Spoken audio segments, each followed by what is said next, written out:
Okay, here we go. So, thank everybody for coming out, stopping by, and listening tonight to My Hope is Eternal at East Germantown House of Prayer. We are in our new room, which is a work in progress um, here at the church. We're at 520 King Street in Pershing, which is in between Cambridge City and Centerville, right on 40. We have services. We'll get to the services later. I have something special that I want to share with everybody tonight. We have been through some battles and some challenges ourselves, and God woke me up with a message that I hope will encourage you in the same way that He encouraged me. Um, we all go through battles and we all go through struggles at different times, and it's important to know that we have someone that is always there to listen. And we know that Jesus is always there to listen. And He puts people in our life sometimes that we need, that help us, to encourage us and push us forward, because my strengths may be your weaknesses and your weaknesses are my strengths. And we need that. We become one body in that way. Anybody out that hasn't been there, we started a new outreach, and we are putting together things that will help those in need. And we would love to have you come out sometime, not only to be a part of that, be a part of our group, to just share and encourage each other. There is no prejudice. We don't judge your appearance. We're not going to judge who you've been or where you've been or the things you've done. We've all got a story to tell. We've all been there. Maybe farther than you and maybe not, but when we all come together, we just come together and share the hope and the love that Jesus has shared with us. So with that being said, last week we talked about who Jesus is. We talked about the mighty powers that He has, that we know He has. We know He's the Almighty. We know that He is the King of Kings, and we know that He sits on the right hand of the Father for the judgment seat. We know that it's His sacrifices that put us in the place where we can come to Him for mercy and ask Him for forgiveness. Last week we talked about Jesus as a flesh, Jesus in the human form. Sometimes it's important to know that, to remember that, because it makes it on the same level we are. And when He was in His flesh, he went through the same battles, the same struggles, the same temptations that we face every day too. And before He ascended into heaven and become the Almighty Comforter and the Holy Spirit, but He overcame those. And it's because of those sacrifices that He made, and that pushing forward, that he gave each and every one of us the opportunity to not walk perfect every day, and have the opportunity when we fall or we stumble to cry out to Him. And so because of that, I'll be forever grateful. And I want to read Psalm 16, verses 8 through 11.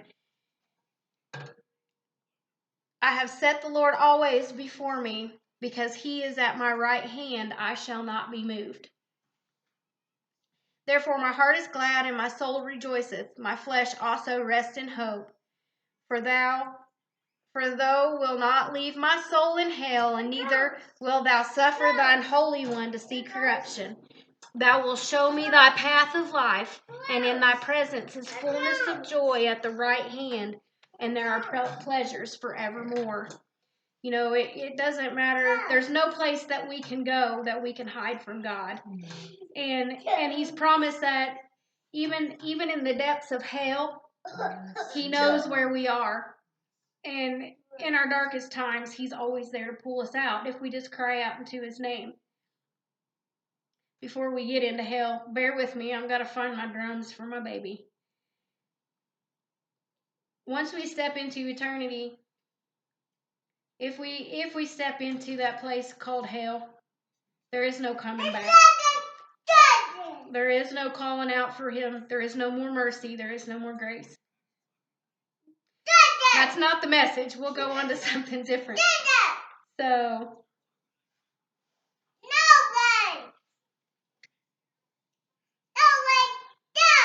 Here, baby. No way! You want this one? What's this for, Joe? My 3-year-old drummer.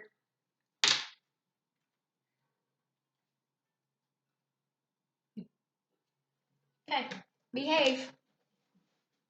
So, as always, I'll start with Psalm 19:14. Let the words of my mouth and the meditations of my heart be pleasing unto you, my Lord, my strength and my Redeemer. After that, I did this study that I'm going to share with you guys. The song At the Feet of God took on a whole new meaning. And I hope it does for you the same thing it did for me. I want to start with a question. And that question is, what is Jesus worth to you?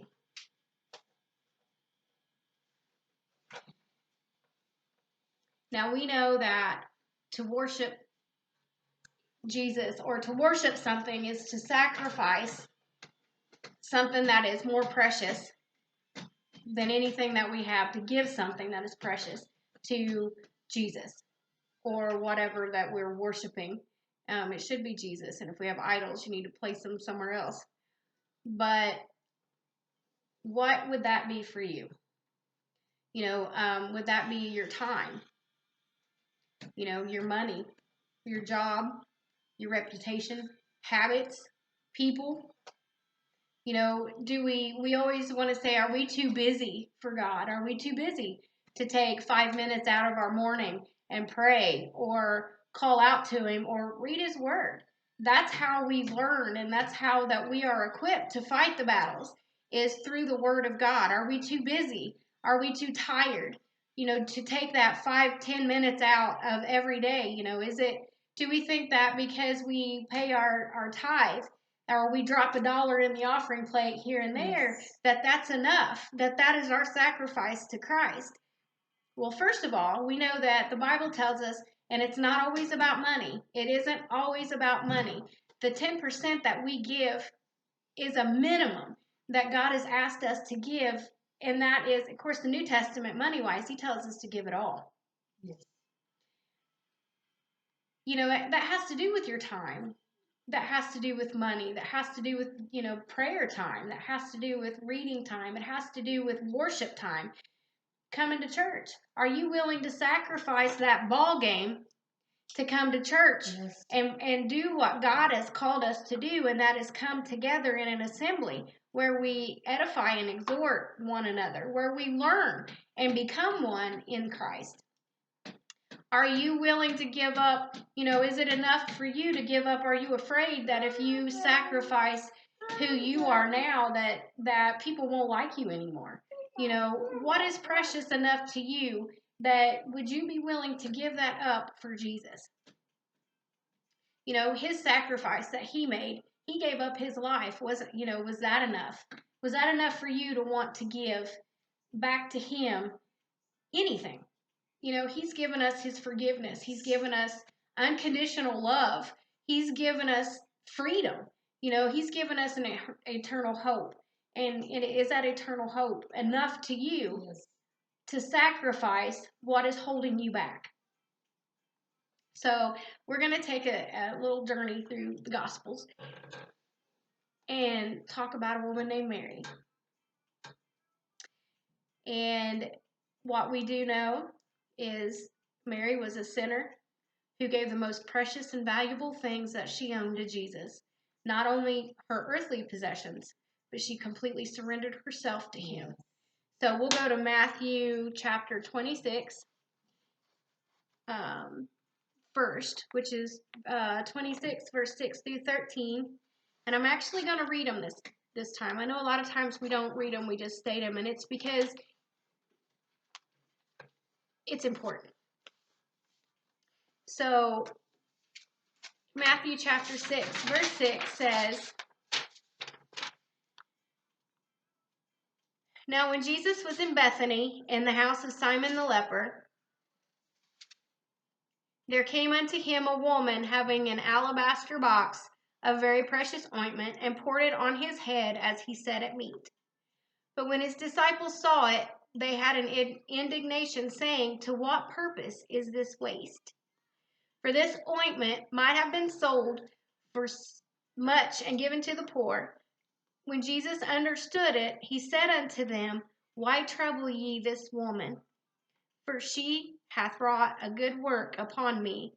For ye have the poor always with you, but me ye have not always. For in that she hath poured this ointment on my body, she did it for my burial. So verily I say unto you, wheresoever this gospel shall be preached in the whole world, there shall also this that this woman hath done be told for a memorial of her. And we'll go to Mark 14.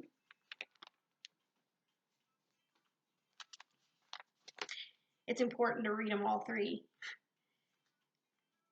After 2 days was the feast of the Passover and of unleavened bread, and the chief priests, the scribes, sought how they might take Jesus, and put him to death.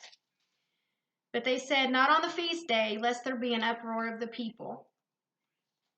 And being in Bethany, in the house of Simon the leper, as Jesus sat at meat, there came a woman having an alabaster box of ointment of spikenard, which was very precious, and she brake the box, and she poured it on his head. And there was some that had the indignation within themselves, and said, Why was this waste of the ointment made? For it might have been sold for more than 300 pence, and have been given to the poor. And they murmured against her. And Jesus said, Let her alone. Why trouble ye her? She hath wrought a good work on me. For ye have the poor with you always, and whensoever you will, you may do them good, but me ye not have always. She hath done what she could do. She has come aforehand to anoint my body to the burying. Verily I say unto you, wheresoever this gospel shall be preached throughout the world, this also that she has done shall be spoken for a memorial of her. And then we'll go on to Luke chapter 7, verse 37 through 50. And I wanted to read them all three because each one of them tells something a little different. In Luke chapter 7, and behold, a woman in the city, which was a sinner, when she knew that Jesus sat at meat in the Pharisee's house, brought an alabaster box of ointment, and stood at his feet behind him weeping, and began to wash his feet with tears, and did wipe them with the hairs of her head. And she kissed his feet, and anointed them with the ointment. Now when the Pharisee which had bidden him saw it, he spake within himself, saying, This man, if he were a prophet, would have known who and what manner of this woman that is that toucheth him, for she is a sinner. And Jesus answering said unto him, Simon, I have somewhat to say unto thee. And he saith, Master, say on. There was a certain creditor which had 2 debtors. The one owed 5 pence, and the other 50. And when they had nothing to pay, he frankly forgave both of them. Tell me, therefore, which of them will love him the most? Simon answered and said, I suppose that he to whom he forgave most. And he said, Thou hast judged rightly. And he turned to the woman and said unto Simon, Seest thou this woman? I entered into thine house. Now, I know that we read KJV, but I'm going to read the rest of this and use an I's instead of thous and those, only because it makes it easier to understand, and it's so important. So he turned to the woman, and he said unto Simon, Do you see this woman? I entered into your house, Simon, and thou gave me no water for my feet, but she has washed my feet with her tears, and wiped them with the very hairs of her head. Thou hast given me no kiss, but this woman came in, and she has not stopped kissing my feet since she got here. She has anointed my head with oil, and you did not. And this woman has anointed my feet with the ointment. Wherefore I say unto you, her sins, which are so many, are forgiven. For she loved much. But to whom little is forgiven, the same loveth little. And he said unto her, Thy sins are forgiven. And they sat at meat with him, and began to say within themselves, Who is this that forgiveth sins also?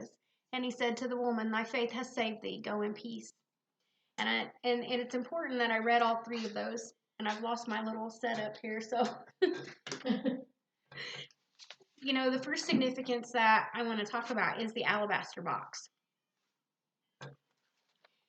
During biblical times, when a young woman came into the age to marry, her family would buy an alabaster box and they would fill it with ointment, perfumed ointment, oil.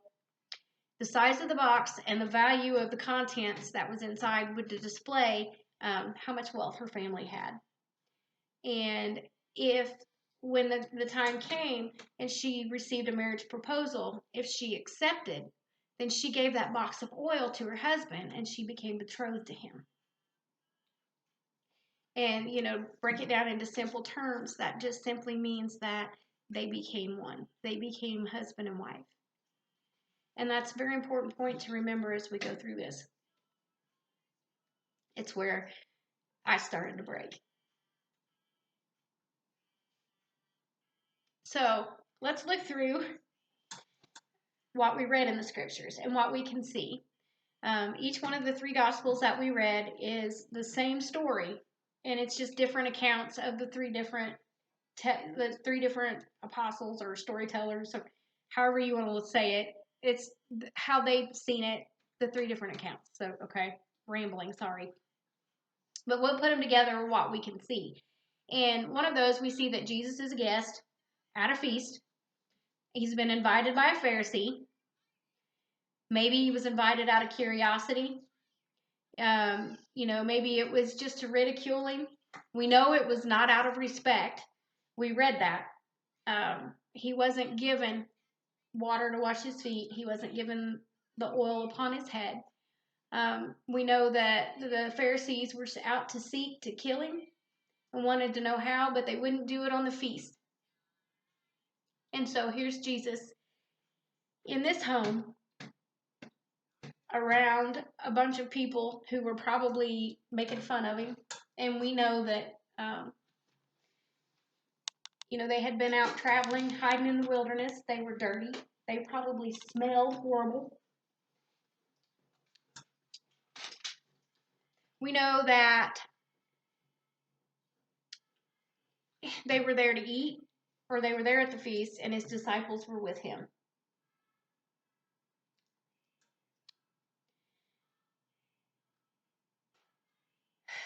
Mary, who we know was known throughout Bethany as a sinner, she hears that Jesus is at this home. And so she comes in with her alabaster box of perfume, which, like we said, women at that time carried with them. We also know that it was spikenard, which was very expensive. 300 pence was a full year's wages at the time for a normal person, was in this tiny box. Was probably, all that she had. We know that she was a sinner. We can speculate as to what her sins were. There are several different accounts that with this Mary, there are some say that she was Mary Magdalene. Some say, that it wasn't. We don't know.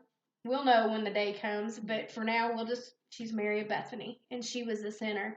And if she was an older person and she's still carrying her box, we can assume that she had had many sins.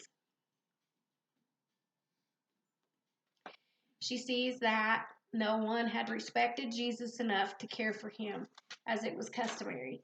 And, in biblical times, it was customary to wash the feet and anoint the head of a guest in your house.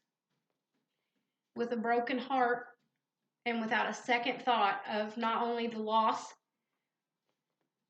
the humility that she may face, she didn't seek the opinions or permission of anyone else.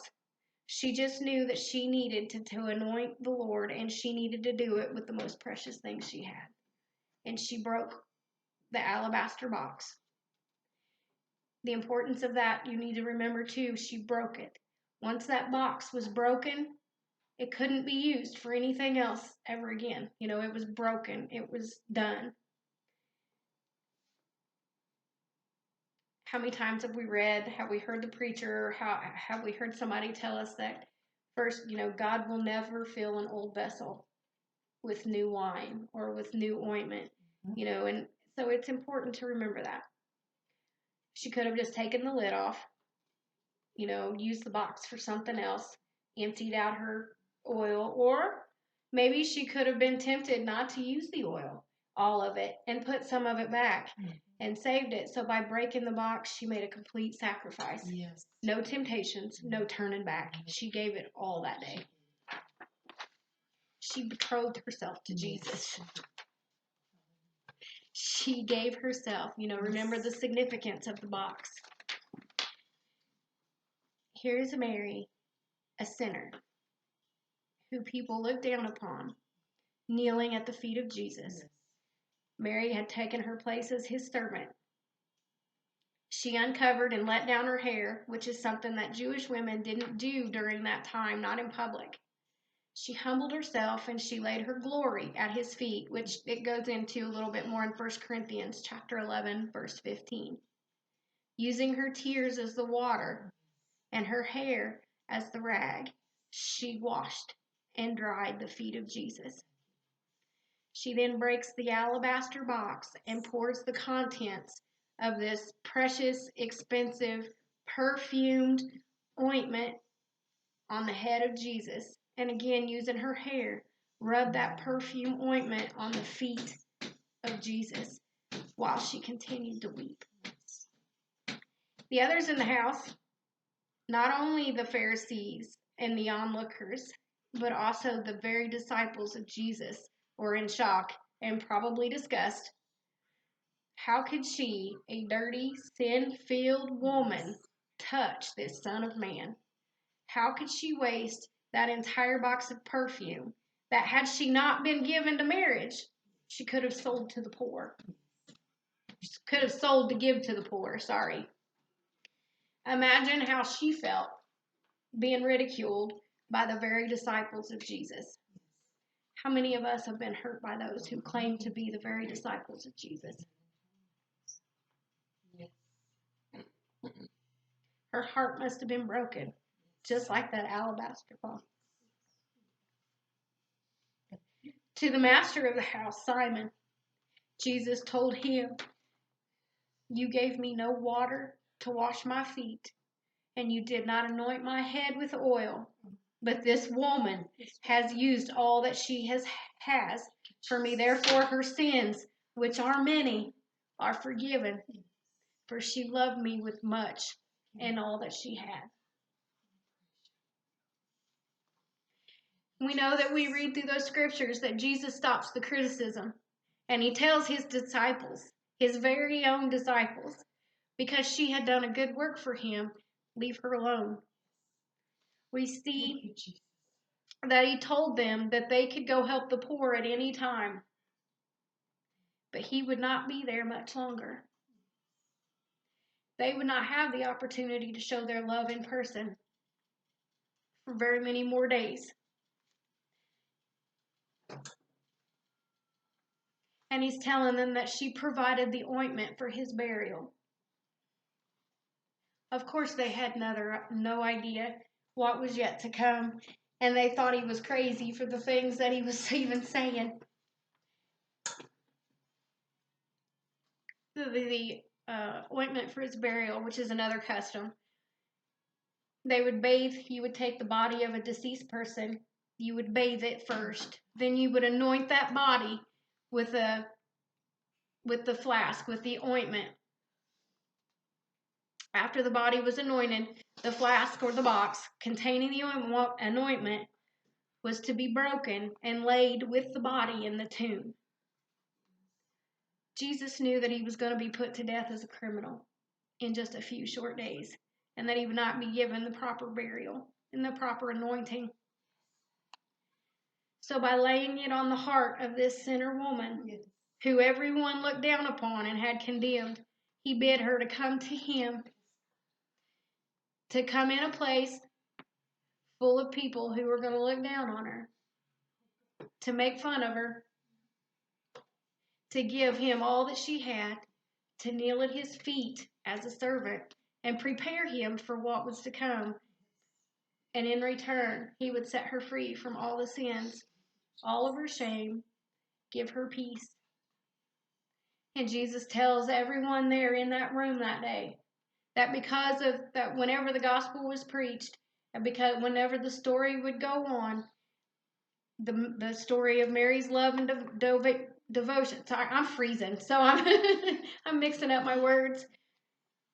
Mary's love and devotion, her testimony, would be remembered. Mommy! Through her actions, she gained a memorable reputation instead of her sins.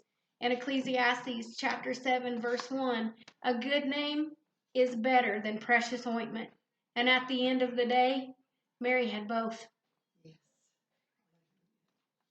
So, what's the point that I'm trying to get across with tonight? The alabaster box contained something that was so precious. But as long as it was in the box, it did nothing for anyone. We know that we read that when the perfume was poured out on Jesus, the smell filled the house. Yes. That fragrance. It was a sweet, sweet smell that filled the entire house, not just the room, the entire house. And we know that Jesus called what Mary had done a good work. By the way, the original meaning of that, the Greek meaning behind that, means she had done a beautiful thing. Yes. And that's also fun to know. God has given all of us a gift. He's given us all something that is more precious than anything. If you keep it inside your box, yes, it won't benefit anyone. So think of this. We have to look out at the physical act, but also at the spiritual. When Mary anointed Jesus' feet with the anointment and then her hair, she walked away smelling like him. Yes. She walked away with that sweet, sweet smell. So the blessing had returned back to her, and it gave her peace. Whatever we pour out in our commitments to Jesus, in our walk with the Lord, He will bless. Either use it to bless us or use it to bless others, whether it be our prayers, whether it be our time, whether it be our money. He'll bring forth the blessings for His glory. Mary did not know. Hey, be still.